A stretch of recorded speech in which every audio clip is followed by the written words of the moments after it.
Pemirsa, masih bersama saya Syifa Aulia dalam Berita Kaltim hari ini. Kembali kami sampaikan 3 berita utama Kaltim hari ini. Seorang suami di Samarinda tega menjual istrinya. Ironisnya korban ternyata masih berusia belasan tahun.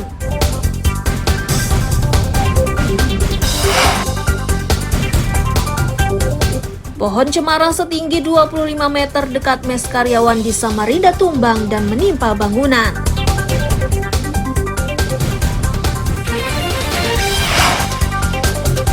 Pengembalian buaya Rizka ke habitatnya semula masih mungkin terjadi. Simak beritanya di segmen 3 Berita Hari Ini.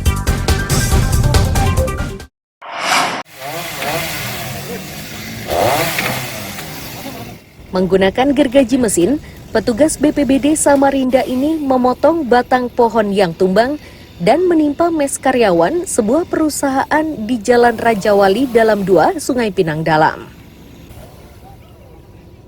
Petugas harus berhati-hati karena posisi batang pohon cukup tinggi dan banyak kabel listrik bertegangan tinggi. Warga menyebut, peristiwa ini terjadi secara tiba-tiba saat mereka menjalankan aktivitas. Sebelum pohon tumbang, mereka mendengar suara gemertak sebanyak 3 kali.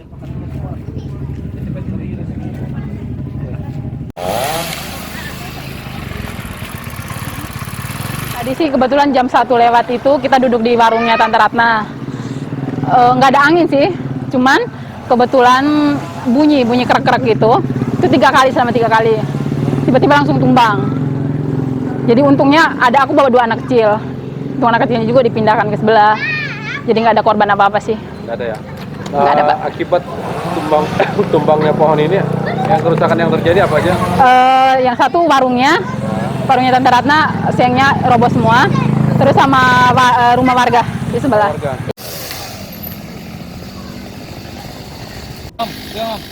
Koordinator Pengawas Wilayah BPBD, Nanang Arifin menyatakan, pohon setinggi 25 meter ini jenisnya cemara dan sudah berusia tua. Sedangkan kendala yang dihadapi saat menyingkirkan batang pohon tersebut hanyalah instalasi listrik.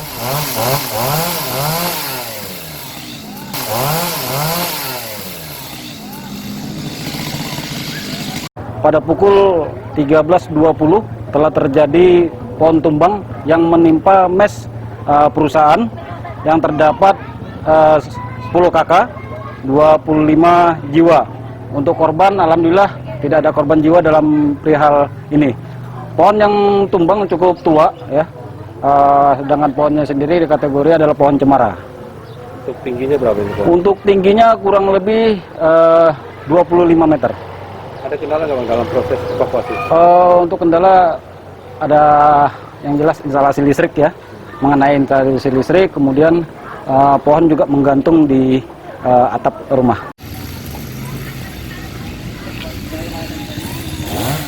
Petugas mengimbau warga lebih waspada karena masih ada beberapa pohon yang dinilai rawan. Amir Hamzah dan Iswanto melaporkan dari Samarinda.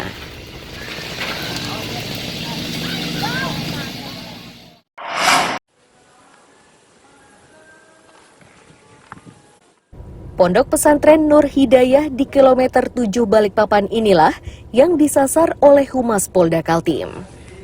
Tujuan mereka yakni untuk memberikan pemahaman tentang bahaya terorisme, radikalisme, dan intoleransi, juga bullying atau perundungan.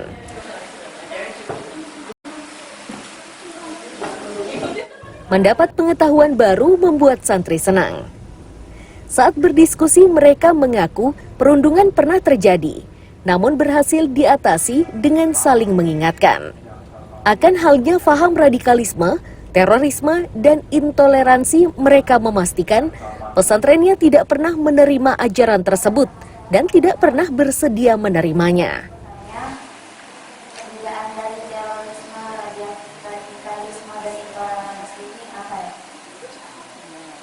Terima kasih kepada Polda karena telah memberitahu cara penanggulangan tentang tentang terorisme, radikalisme, dan intoleransi. Oke, kalau kan bullying juga termasuk ya di dalam 3 kategori itu.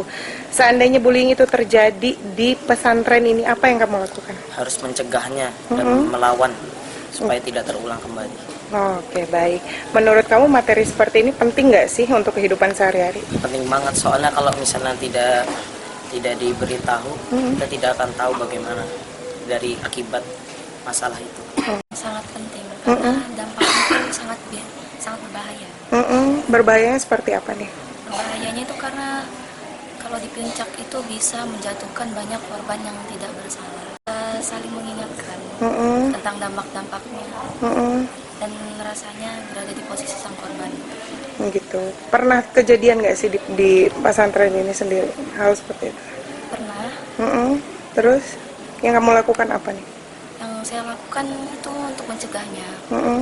Itu dengan mengingatkan kalau hal seperti itu tuh tidak baik.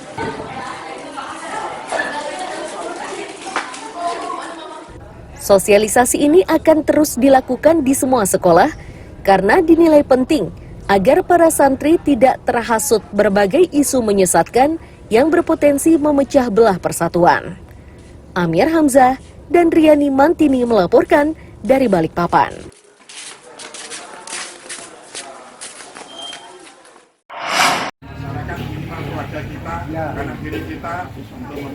Pendukung pasangan calon Presiden Ganjar Pranowo Mahfud MD menggelar deklarasi di Balikpapan.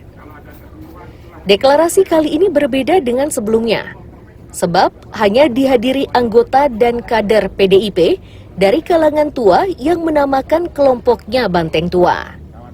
Ini sebagai sikap serius mereka mendukung dan memenangkan pasangan capres dan cawapres andalannya. Dan di undang-undang sendiri itu adalah bunyinya, Bapak Ibu kita nggak usah masuk ranah sana, kita tetap fokus memenangkan Ganjar dan Mahfud.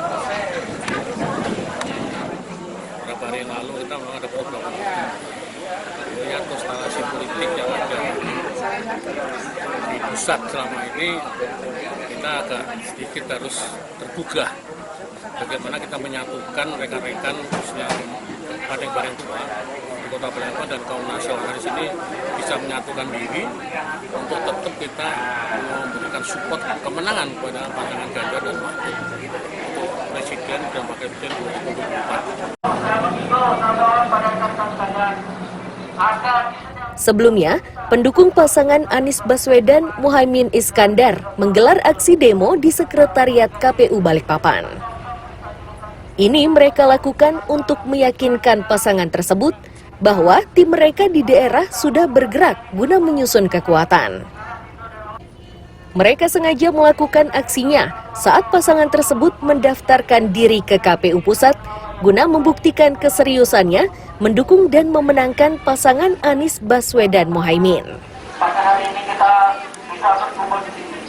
Akhirnya besok pada hari ini tanggal 29. Hari ini sebagai bentuk euforia kita sebagai pendukung Anies Baswedan dan Muhaimin Iskandar, karena di nasional kan ada pendaftaran ke KPU.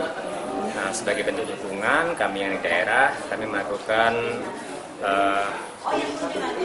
pendaftaran juga, cuman secara simbolis saja. Kami menyerahkan foto pasangan Presiden 2024 yang kami dukung. Jadi inilah bentuk kecintaan kami, kekompakan kami pendukung Anies Baswedan dan Muhaimin Iskandar untuk maju dalam pertarungan Presiden tahun 2024 mendatang.